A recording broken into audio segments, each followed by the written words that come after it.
আমি হুমায়ুন কবির মাসুদ। আল্লামা মামুনুল হকের মুক্তিকে ঘিরে ইতিমধ্যেই তাকে নিয়ে যাওয়া যে সংবর্ধনার গাড়িটি সেটি কিন্তু আল্লাহ করিমের কাছাকাছি চলে এসেছে এবং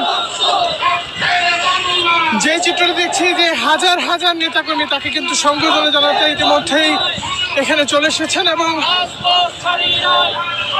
নানা ধরনের স্লোগান এবং ফুলের শুভেচ্ছা দিয়ে তাকে বরণ করে নিয়ে যাওয়ার চিত্র সেটি কিন্তু আমরা লক্ষ্য করতে পারছি।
ইতিমধ্যেই যে আমরা চিত্রটি লক্ষ্য করছি সেটি হচ্ছে যে মামুনুল হকের মুক্তিকে ঘিরে ইতিমধ্যেই একটি বিশাল বহর তারা আসলে তাকে সংবর্ধনা জানিয়েছেন এবং তিনি আল্লাহ করিমের দিকে যাওয়ার যে চিত্র সেটি কিন্তু আমরা লক্ষ্য করতে পারছি।